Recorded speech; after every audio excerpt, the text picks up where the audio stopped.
Bonjour, cher couple. Nous allons aujourd'hui aborder la troisième séance de notre parcours sur la théologie du corps. C'est le chapitre sur ce que l'on appelle l'unité originelle. Nous avions vu d'abord l'introduction générale et puis nous avons vu la solitude originelle et maintenant l'unité originelle. Dans le premier chapitre de la Genèse, celui qui suit les 6 jours de la création, Dieu dit: faisons l'homme à notre image, et le récit commente: Dieu créa l'homme à son image, à l'image de Dieu il le créa. Puis le commentaire poursuit immédiatement, comme dans une seconde étape: hommes et femmes il les créa. D'abord l'homme, au sens de l'être humain, et puis ensuite le couple, l'homme et la femme, mâle et femelle. Le second récit de la Genèse, celui qui décrit le modelage de l'homme à partir de la poussière, lui commente les choses de façon différente, mais suit le même ordre. Il y a d'abord la création d'Adam, seul, nous l'avons vu la dernière fois, et puis ensuite, Ève est créée du côté d'Adam, et le couple humain apparaît. Nous avons vu que la solitude originelle d'Adam fait émerger en lui la conscience de sujet, une personne qui se situe face à Dieu, qui lui parle, qui se reconnaît de la création visible, mais aussi au-dessus des créatures. Il est différent. Dans cette situation de solitude survient le constat d'un manque. Il ne trouve pas l'aide qui lui soit assortie. Il ne trouve pas au milieu des animalia quelqu'un à qui se donner, quelqu'un à qui il peut exercer ce don de soi qui caractérise son être spirituel. Relisons les versets 21 à 25 du chapitre 2 de la Genèse. Alors le Seigneur Dieu fit tomber sur lui un sommeil mystérieux, et l'homme s'endormit. Le Seigneur prit une côte, puis il referma la chair à sa place. Avec la côte qu'il avait prise à l'homme, il façonna une femme qui l'amena vers l'homme. L'homme dit alors: cette fois-ci, voilà l'os de mes os, la chair de ma chair. On l'appellera Isha, elle qui est tirée de l'homme Ish. À cause de cela, l'homme quittera son père et sa mère, il s'attachera à sa femme, et tous deux ne feront plus qu'un. L'homme et la femme étaient nus, ils n'en éprouvaient aucune honte l'un envers l'autre. Jean-Paul II commente ce récit en disant que ce récit ne parle pas de la création à l'image de Dieu, mais il révèle de la manière qui lui est propre, que la complète et définitive création de l'homme, soumis d'abord à l'expérience de la solitude originelle, s'exprime dans le fait de donner vie à une communion de personnes, donc à un couple de personnes, un homme et une femme. L'image de Dieu se trouve dans la communion des personnes telle qu'elle se réalise dans le premier couple. C'est ce que nous allons regarder de façon plus précise maintenant. Le mot-clé est lâché, communion des personnes. C'est un des concepts clés de la théologie du corps et de l'anthropologie chrétienne. Adam et Ève sont appelés à former une communion, c'est-à-dire un don réciproque de l'un à l'autre. Et tout de suite résonne en nous l'idée de la communion des trois personnes divines entre elles. Deux erreurs sont à éviter par rapport à ce terme communion. La première erreur: penser que l'expression « ils ne font plus qu'un » évoque une fusion des personnes. Être fusionnel, cela signifie n'avoir plus qu'une seule volonté, qu'une seule façon de voir les choses, qu'une seule pensée, une seule façon de ressentir, de s'émouvoir. C'est totalement utopique, imaginaire. Un amour fusionnel est souvent un amour très affectif, finalement superficiel, dans lequel ne s'exprime qu'une petite partie de la personne. Lorsque l'on creuse un peu, On voit qu'à côté du bien-être affectif, on se sent bien ensemble, on a les mêmes, on est pareil, on est complémentaires, tout se passe bien entre nous. Lorsque l'on creuse un petit peu, on se rend compte que beaucoup de différences existent et qui ne s'expriment pas. Elles sont la plupart du temps passées sous silence au profit du plaisir d'être ensemble. Mais elles peuvent ressortir soudainement à l'occasion d'un changement de situation qui bouleverse ce bien-être affectif qui était présent au départ. Les couples fusionnels sont souvent peu équilibrés. Ils peuvent traduire plusieurs situations. L'effacement d'un des deux conjoints vis-à-vis de l'autre. Parfois, ce côté fusionnel du couple vient d'un déséquilibre des personnalités, dominant-soumis. L'un des deux renonce à exprimer ou à faire valoir ses propres désirs, ses propres attentes pour ne pas décevoir l'autre, qui a une personnalité plus forte, dominatrice. Ce n'est pas un fonctionnement durable, ni sain, S-A-I-N. La communion signifie au contraire que chacun garde totalement sa personnalité, a la liberté de l'exprimer, avec toutes les différences que cela implique, dans un échange de dons et d'accueil réciproque qui permet de construire une unité profonde intégrant ces différences.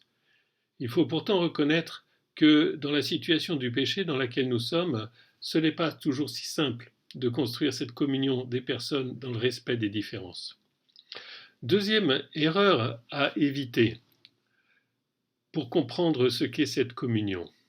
Ce serait se méprendre de croire que la sortie de la solitude originelle consiste pour Adam à recevoir Ève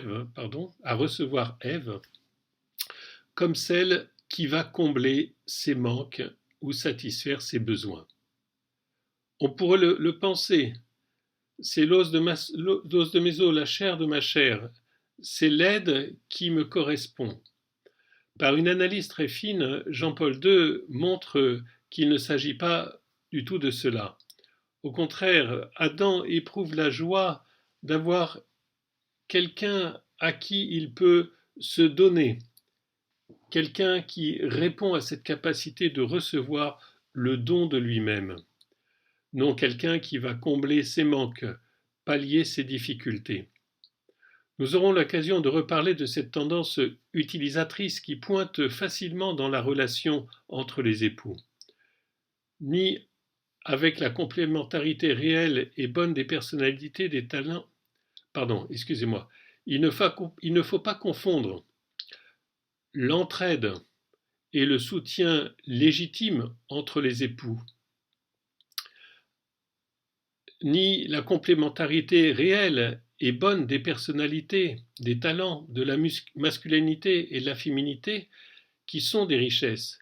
Il ne faut pas les confondre avec la tendance à vouloir réduire l'autre à soi-même, réduire l'autre aux besoins que l'on a, qu'il devienne le palliatif de nos propres manques et de nos propres besoins. La communion implique de ne pas tirer la couverture à soi, de ne pas vouloir ajuster l'autre à soi, vouloir le réduire à nos besoins égoïstes, mais au contraire à se réjouir de le voir s'épanouir dans sa propre personnalité, dans sa propre liberté, dans le propre exercice de ses talents.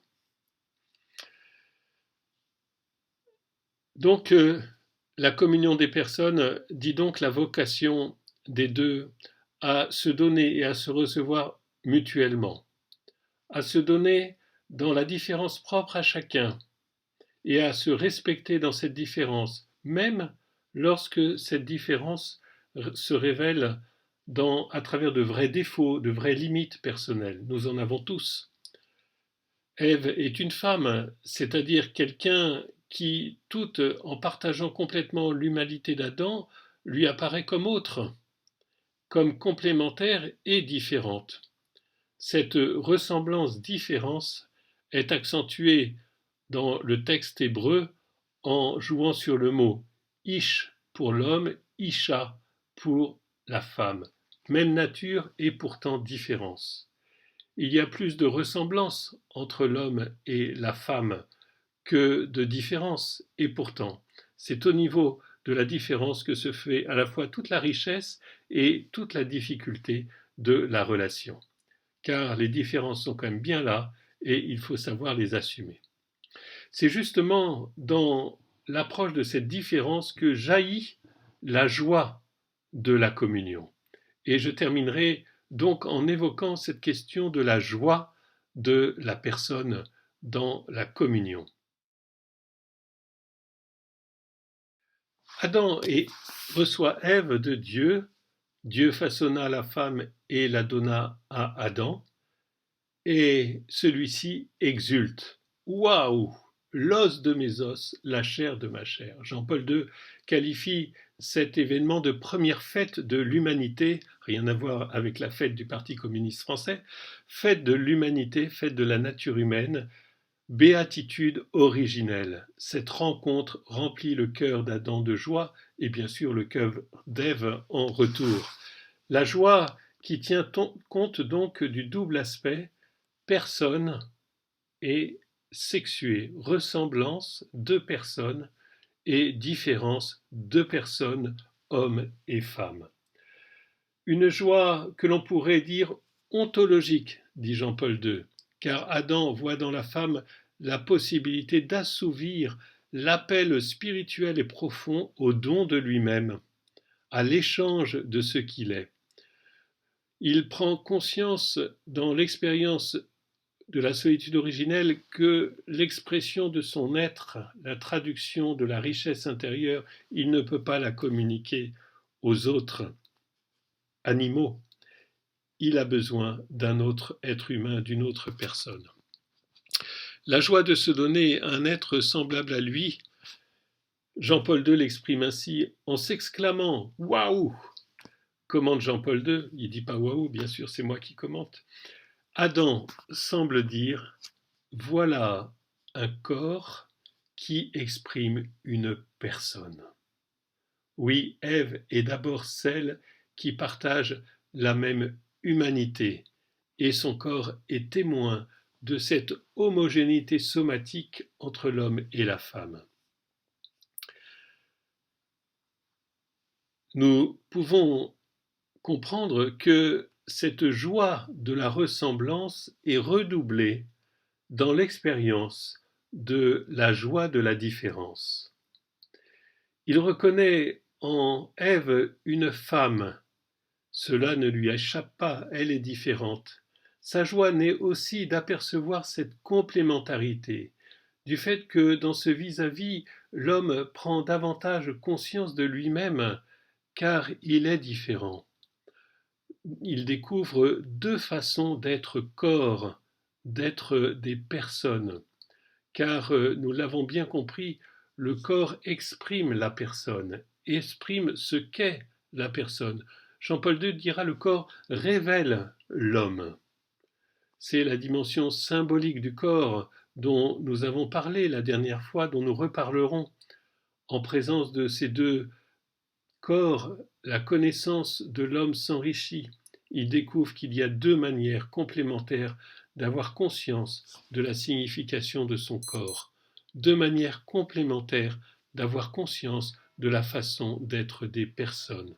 L'homme et la femme ont chacun leur appréhension de la réalité de leur corps, elle est différente, même si elle se ressemble beaucoup. Cela se ressent, cette joie se ressent dans l'attraction de l'homme pour la femme et de la femme pour l'homme. Dans cette attraction, il n'y a pas la dimension instinctive ou pulsionnelle uniquement, loin de là, car dans le corps humain, tout est fait pour exprimer l'esprit, la vie spirituelle, l'amour. Pensez à la verticalité du corps, à la capacité de parler, de rire, de pleurer, au travail de ses mains, capacité de marcher, de danser, d'exprimer des idées, des projets, des sentiments, etc. La différence mâle-femelle est beaucoup plus visible et sensible dans le corps de la personne humaine que dans le corps de tous les autres êtres humains. Les mises en avant culturelles de cette différence homme-femme sont significatives. Elles soulignent la très grande place et richesse de cette différence dans l'expérience de l'homme et de la femme, dans l'expérience humaine.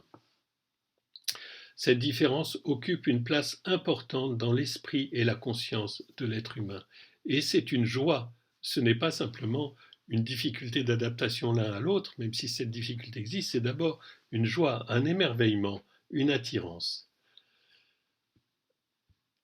Avant tout, cette différence est donc pour la théologie du corps, pour l'anthropologie chrétienne, pour nous les hommes chrétiens, cette différence est avant tout signe de la vocation de l'homme, de l'être humain, la vocation humaine à aimer, à l'image de Dieu. Le corps humain, dit Jean-Paul II, est créé pour aimer. Il appellera cela la signification sponsale du corps humain. Sponsale est un adjectif inventé par Jean-Paul II qui vient du latin fiançailles, sponsalis.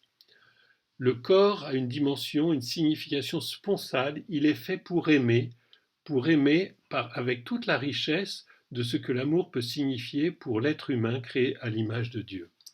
Le corps humain sexué a une signification sponsale, il est fait pour aimer, pour se donner l'un à l'autre, pas uniquement dans la relation sexuelle, mais à travers tout ce que la richesse de l'esprit et du corps peuvent partager de communion l'un envers l'autre, dans la vie culturelle, dans la vie spirituelle, dans la vie émotive, dans la vie artistique, etc. etc. Voilà donc les différents points de cette unité originelle de l'homme et de la femme, un appel à la communion des personnes dans la ressemblance et dans la différence qui n'est pas une fusion ni une utilisation de l'autre, mais qui est au contraire une joie, une fête de s'accueillir chacun dans la richesse et la différence de ce qu'il est, y compris dans notre nature pécheresse, avec cette épreuve qui est la marque du péché et qui fait que ces différences sont en plus habitées par des limites réelles, par des difficultés réelles qui à certains moments peuvent bien sûr être éprouvantes. Nous ne le cachons pas, nous aurons l'occasion d'en reparler. Je vais maintenant vous proposer de répondre à quelques questions qui nourriront votre partage et je vous dis à très bientôt.